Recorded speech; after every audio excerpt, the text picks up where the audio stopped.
大家好，欢迎来到 Mandarin Corner 的播客节目，我是艾琳。在节目开始之前，我想先请大家想象一下这个画面。在一个人来人往的街道上，一位老人突然摔倒在地。我想在许多国家，人们都会下意识地冲上前去帮忙把他扶起来。但在中国，许多人可能都会选择袖手旁观，甚至关于该不该扶这个问题都引发了巨大的社会争议。那么为什么中国社会会是这样子的呢？为什么中国人会那么的冷漠呢？今天我们再次邀请到嘉宾 JJ 来跟我们一起探讨这个现象以及它背后的原因。Hello， 艾琳 ，Hello， 大家好，我们又见面啦。关于我开头提到的这个现象呢，可能很多外国的观众都不了解，因为毕竟还是比较有中国特色的啊。那能不能请你先给大家先介绍一下呢？当然可以啊。那在我们今天正式进入这个话题之前啊，我想先请艾琳还有大家先看一段近段时间在中国发生的真实事件的视频。你看，一位老人，这个老人80多岁了，然后突然就摔倒。哇，他看起来年纪好大哦。是的，旁边是不是非常非常多的车直接选择了绕道而行，而路人也走过，甚至于就看了一眼就转头走了，连慢下来的脚步都没有，更别说停了。然后后来呢，这个老人慢慢的有意识了，他想站起来。对，他好像醒了。对，但是他挣扎没成功，因为确实没力气。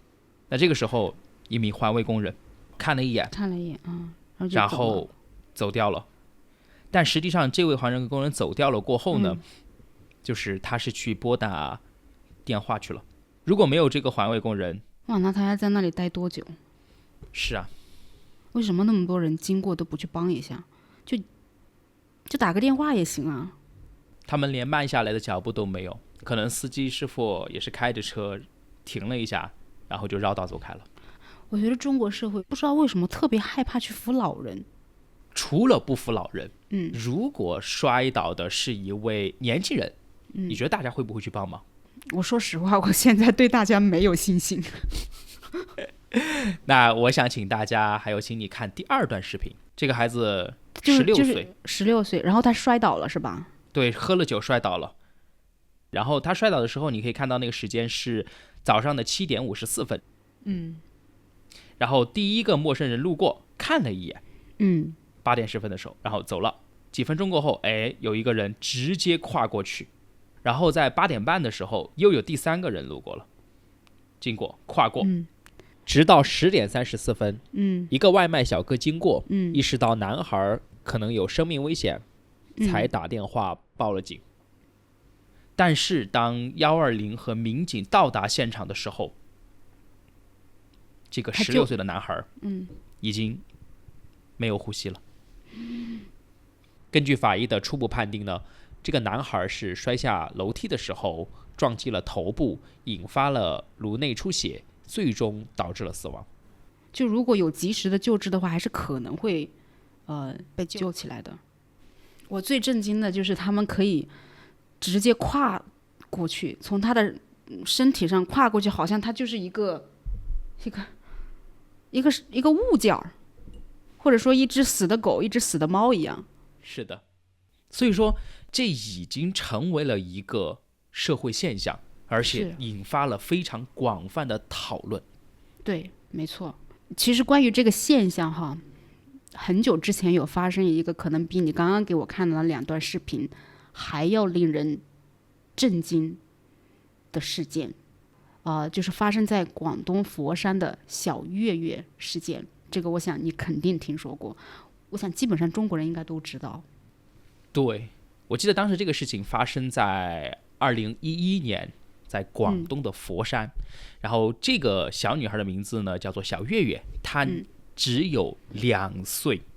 是被第一辆车撞倒过后呢，前轮压过过后，后轮又继续碾压了。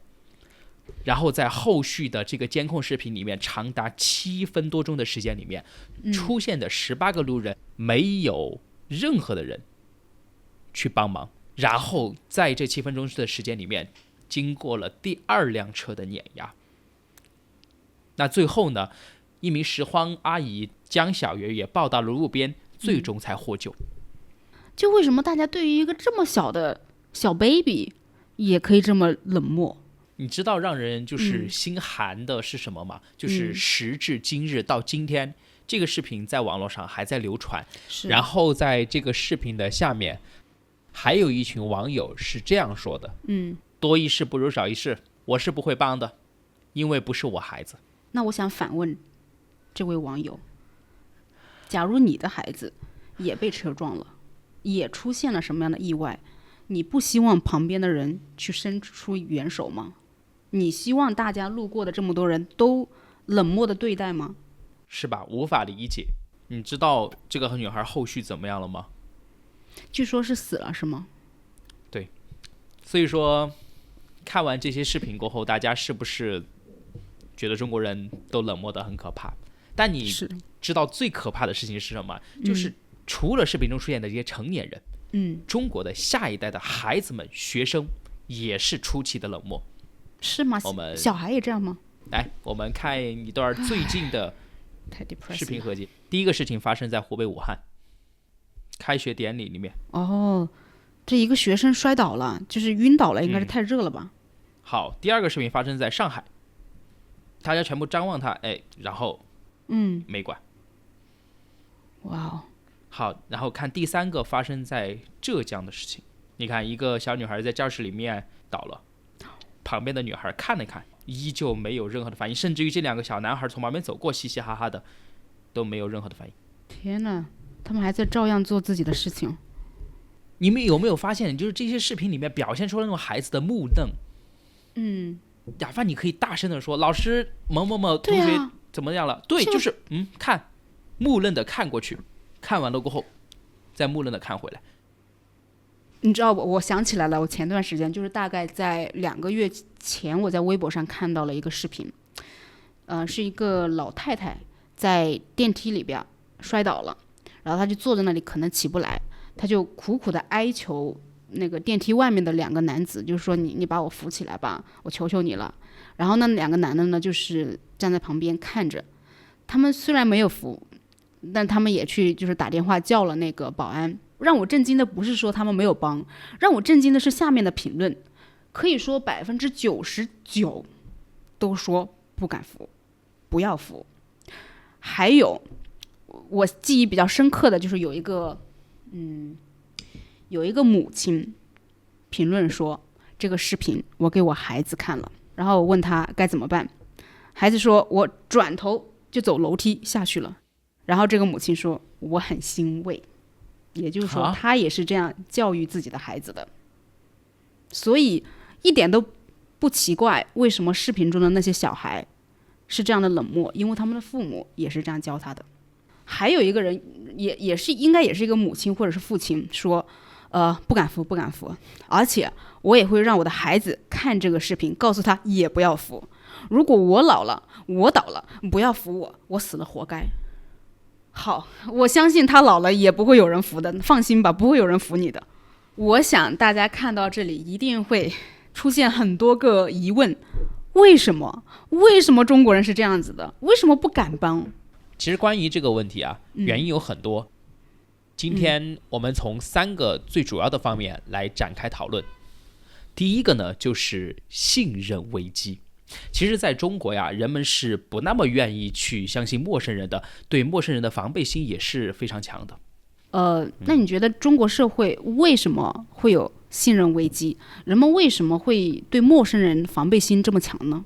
其实这个问题哈，在类似的视频下面，大家都会把这个事情引向一个人或者是一个事件，也就是2006年发生的彭宇案。当时有一位叫做彭宇的男生，然后呢在路上扶起了跌倒的徐老太，但是现场是没有监控视频的，然后彭宇呢就把徐老太送去了医院。徐老太在就医过发现她的一个就是医药费，对，医药费很高，就是比较高。然后他在他儿子的帮助下，把彭宇就告上了法庭，要赔钱，就说是他撞倒的。对，说是他撞倒的。这个事件的争议点在于法官的判决，是不是？哎，对，说出了那句惊世骇俗的至理名言：如果你没撞人，那你为什么要服？对呀，所以大家都不服了呀，就。而且他据说最后还被判了败诉，还赔了徐老太很多钱。对，是的。这个事情你知道吗？我是有去了解一下的。他有很多疑点。彭宇把这个老太太扶起来之后，旁边是有另外一个人来帮忙，然后打了电话给老太太的儿子的。儿子过来之后呢，没有任何的争议，他们对彭宇好像还表示了感谢。这个就很奇怪啊！如果当时徐老太就认为是彭宇撞的，他为什么要感谢他呢？这是疑点一。然后第二点呢，就是彭宇最终决定跟着徐老太的儿子一起把老太太送到医院去就医。这个过程当中，老太太的儿子跟彭宇还是非常的和气的，没有任何的这个矛盾。直到他们这个检查结果出来了，发现医药费高的惊人，这个事情才最后就是彭宇被告上了法庭。我其实不太相信那个老太太是彭宇撞的，是因为这两个点。所以这个也是为什么当时很多人都为彭宇打抱不平。然后加上你刚刚说的法官说的那一句名言，就让大家非常的心寒，就觉得做好人都做不得这个社会。是的，法律不保护我的权利，反而还要去帮助这样的一群人，对，去侵害自己的权利，这就是信任体系崩塌的很大一部分的原因。是的，所以就是他那一句话一出来，那你想，我看到一个老人家摔倒了，我还敢扶吗？但是非常有意思的就是，彭宇案一方面让人害怕，而另一方面产生出了一个新的一个人群，甚至于成为一种职业，叫做碰瓷。那为了让大家去了解一下这个东西呢，我想请大家先看一段视频。我去，你看，哇，这也太危险了吧！这种假装被车撞倒，并向司机敲诈勒索的行为，就叫碰瓷儿。你看他自己就倒上来了。哇，不做演员有点浪费人才啊。Hello boy， 他倒下去好慢。哎，来，刚好这是机会，来碰个瓷儿。是的，而且你看还有冲过来然后撞。这叫杀敌1000，自毁800。我只能说，这些人胆子也是够大的，为了钱也是拼了命了。这些车万一没看到，万一直接撞过去了呢？那不是就是真的被撞死了？对，你知道吗？就是彭宇案对社会的影响是非常非常深远的。为什么？就是为什么彭宇案会让大家去碰瓷呢？我想不通。是因为这样的一群人了解完了彭宇案，然后发现好像有利可图，因为只要找个没有监控的地方，只要我假装让被你撞倒，你就会赔我点钱。那如果你不想赔，那没关系啊，我可以告你啊。告你过后，法律也支持我，所以说衍生出来了一个这样的一个人群。而且近20年来，这一类的骗局经常在新闻上看到，所以大家就很恐慌，也引起了大家对于陌生人的那种不信任感。那下面我们就来说中国人会这样的第二个原因，那就是现在很多中国人的道德感都不强。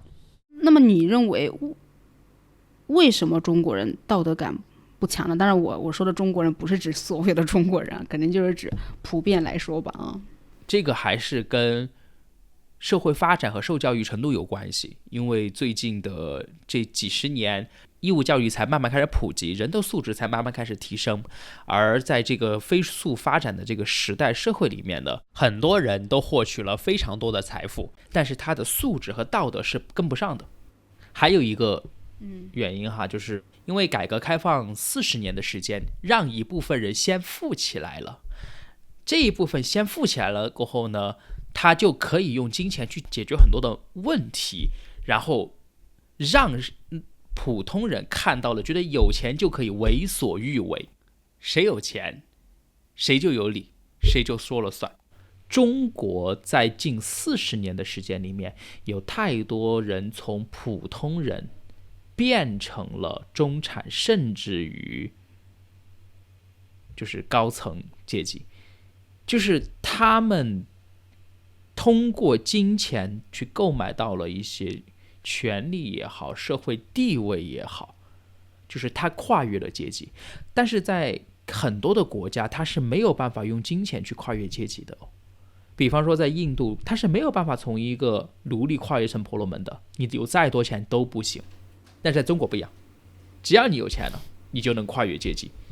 对，就是这一系列的原因，让很多人将追求金钱作为自己的人生目标，甚至将其视为人生的终极意义。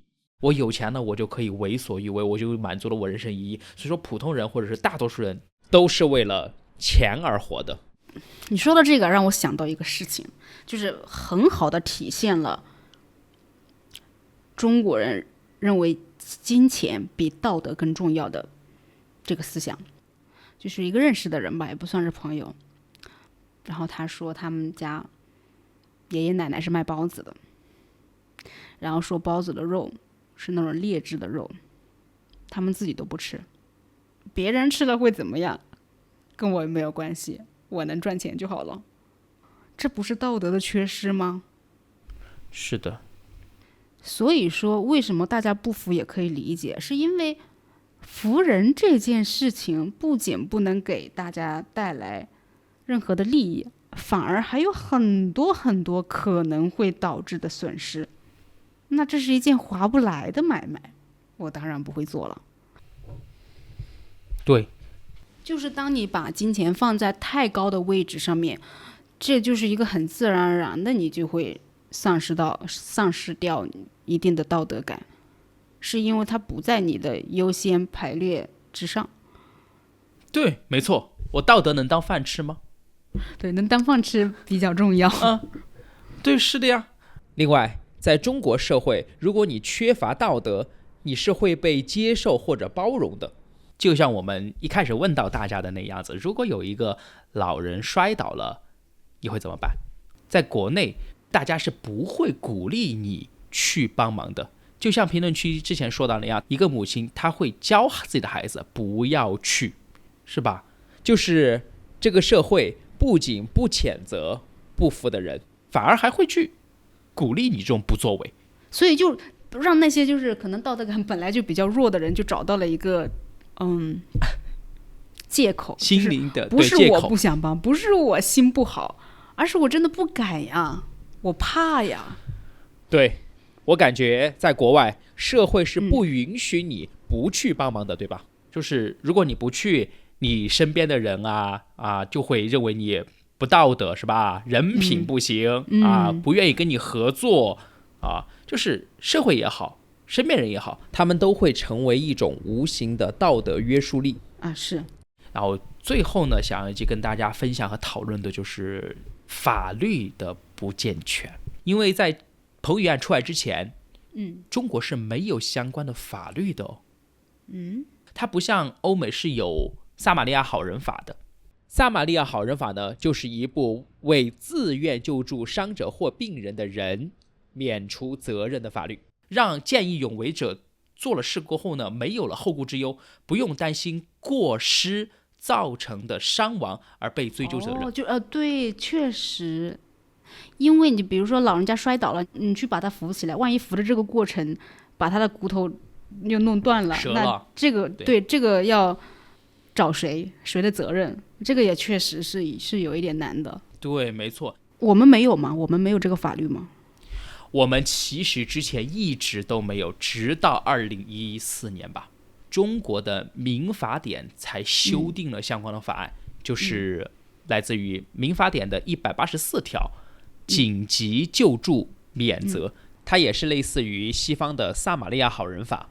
那我有一个疑问，就是这个法律出来之后，是不是大家去帮别人的这个频率更高了？